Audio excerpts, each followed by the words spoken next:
अच्छा उस्ताद जी, अब अच्छे कबूतर की मैं क्वालिटीज़ की तरफ आता हूँ, पॉइंट वाइज हम चलते हैं, क्योंकि तो अच्छा पर यहाँ से आगाज़ करते हैं। अच्छा पर कैसा होता है? अच्छा जो पर है ना, पर होते हैं दो यानी कि किस्म के लोग काफ़ी यानी कि देते हैं, डेफिनेशन देते हैं। किसी का 10वां लंबा होता है, किसी का 10वां छोटा होता है। ठीक है जी। ये जो पर है ना, मैंने पिछले दिनों में भी एक बात करी थी कि पहले जो 4 पर है ना, हम लेफ्ट वाले कुंदे को अगर यानी कि खो खोलते हैं, उसके 4 परों को हमने देखना है कि ये पर किस शेप में है। अगर उसका ये बाहर वाले 10वां जो नामा 10वां 9वां 8वां और यानी कि 7वां, 7वां, ये कबूतर की तकड़ी है। ठीक है। ये जो कुंदे हैं ना बाल 4 पर, जिसको वो कबूतर यूं चला के आसमान की तरफ मूवमेंट करता है, ये पहले जो 4 पर है ना जी, ये अगर 4 पर इधर वाले जैसे हैं, ये जो जैसे मेरी उंगलों की शेप है ना, मसलन ये बड़ी है यानी कि 10वां, बड़ी, ये 10वां, ये 10वां है, ये बड़ी है, ये थोड़ी सी छोटी है, ये इससे छोटी है, ये छोटी है। ऐसे ही ये कुंदा हो, 7 वाला भी। जैसे ये पाना ना 100% ऐसा ही बैलेंस इधर हो। ठीक है। अगर इन चारों कुंदों में से फर्क आ गया तो वो कबूतर डिस्टेंस बाजियां काम नहीं कर सकता, वो कबूतर शॉर्ट हो जाएंगे। बहुत बड़ी बात, ठीक है बहुत जी। बड़ी बात। ये अगर ये जो टिप मैं दे रहा हूँ अपने नए शायकीन को, पुराने उस्तादों को तो यानी कि होगा, यानी कि पता इल्म होगा। होगा। ये जो बात मैं शेयर कर रहा हूँ कि अगर 10वां इधर वाला पहले कुंदे का छोटा है, इधर भी 10वां छोटा है, जैसे इधर का 9वां वैसे इधर का 9वां, वैसे इधर का 8वां ऐसे इधर का 8वां, जैसे 7वां ये वैसे 7वां, ये चारों परों का तराश और बैलेंस एक जैसा होगा तो आपका कबूतर इंशाल्लाह ताला तीसरे आसमान से निकल के ना शाम को घर में बैठेगा। अगर ये बैलेंस में फर्क आ गया तो आपका कबूतर किसी बाजी में, किसी फड़क में शॉर्ट हो सकता है। ठीक हो। हाँ जी। अच्छा उस्ताद जी, अक्सर दोस्त जो है ना वो 7वें पर का पूछते हैं, तो आपकी राय में जो 7वें पर की कितनी अहमियत और इम्पोर्टेंस है? वो काफ़ी इम्पोर्टेंस है। वो कबूतरों को 3 कुंदों को, जो बाहर वाले 3 कुंदे उनको वो स्टे कर रहा है, बिल्कुल है, उनको वो कवर कर रहा है। और 7वें पर का 8वें पर के बिल्कुल करीब तरह होना बहुत ज़रूरी है। अच्छे कबूतर का 7वां और 8वां पर ये जैसे जो आखिर वाला कुंदा ना 9वां उसके बिल्कुल साथ हो, सूत्र सा फर्क हो। ये यूं फर्क है जैसे ये मेरी उंगली का फर्क है ना, ऐसे फर्क नहीं आना चाहिए। ठीक है, जैसे ये मेरी उंगली ना, ये जो पार है ना, ये पार यहाँ पे होना चाहिए था, बिल्कुल ऐसी है, करीब तरीन होना चाहिए। करीब तरीन।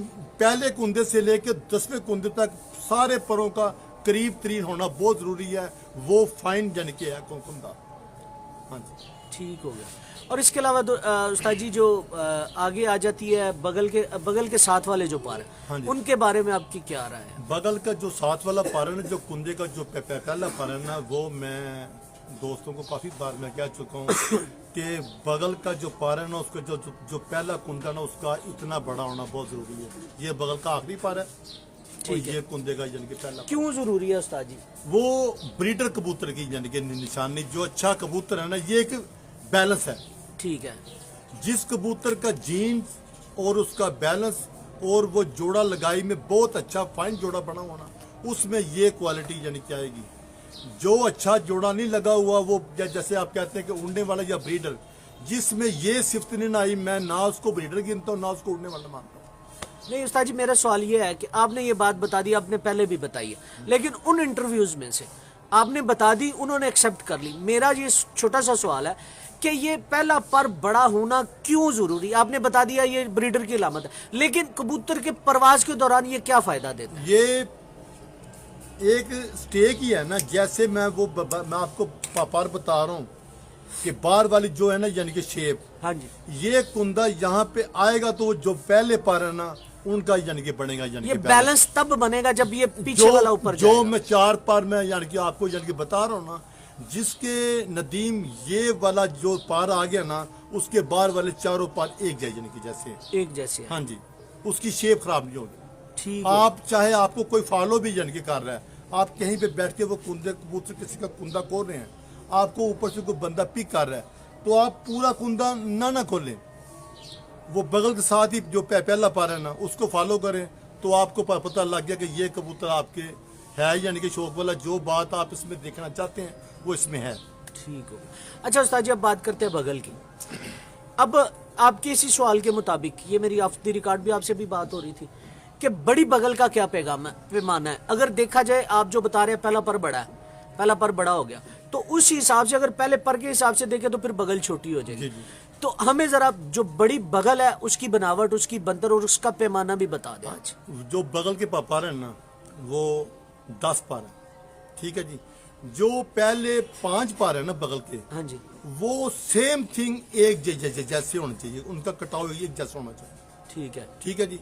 आखिर वाले जो 4-5 पर है ना, उनका इन परों से इतना बड़ा होना यानी कि जरूरी है। यानी कि बगल के जो आखिरी 5 पर जिस्म के साथ है, जिस्म के वो साथ पहले 5 परों से बड़े होंगे तो होने बड़ी बगल होगी, बड़ी बगल हो, बहुत बड़ा पार्ट उस्ताद जी। वो सर उसको जो उसका सेंटर है ना, उसका जो लक है कबूतर का जो सेंटर, वो उसको कवर्ड यानी कि वो पर जिस्म के ऊपर जा रहे हो। वो पर उसके ऊपर जा रही है, समझ लें कि ये एक मुकम्मल कुंदा है कबूतर का। ठीक है ये उस्ताद जी, जो आज आपने पॉइंट बताया है बड़ी बगल होने का, बहुत कम साथियों को भी पता था, बहुत कम दोस्तों को भी पता था कि जो पहले 5 पर है वो बगल के अगले 5 पर वो जो जिस्म के साथ है, हाँ जी। वो बड़े होने चाहिए जो परों के साथ वाले पर है उनसे। और बड़ी खूबसूरत बात उस्ताद जी की।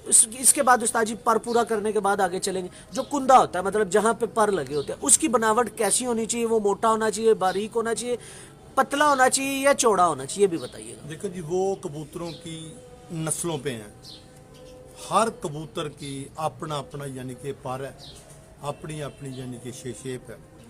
कुछ कबूतर होते हैं उनके कुंदे नोकदार होते हैं, ठीक है जी। बाहर वाले कुंदे नहीं, बाहर वाले परों की बात नहीं कर रहा, जहाँ पे वो पट्टा जिसके ऊपर लगे हुए हैं वो चौड़ाई में होना चाहिए, चौड़ाई में होना चाहिए। 7वां जो है ना पार, पहले पार से लेके 7वें पार तक वो खंजर टैप होना चाहिए, खंजर टाइप होना चाहिए। वो जो पहले पार से लेके ना 7वें पार तक खंजर पार हो, और जो आखिरी जो जन्नत 3 पार वो कर्वदार हो, आगे जाके टर्न बनाओ, टर्न बनाओ, ठीक है। उसे हम कहते हैं चरक पार। चरक पर, चरक पार, माशाल्लाह माशाल्लाह। वो जो 7 पर जैसे खंजर की शेप होती है ना, चौड़ाई, और ऊपर से जाके यूं झंडा जैसे बना होता है, बिल्कुल ऐसी है। वो 7 पर वो 3 जो पार है ना वो चरक पार हो, आगे जाके मोड़ जाके ऊपर जाके टर्न हो बाय की तरफ। ठीक हो। हाँ जी। अच्छा उस्ताद जी, एक पर ये आपने बता दिया, बड़ी खूबसूरत है। अक्सर असातिज़ा कराम कहते हैं कि पर बाहर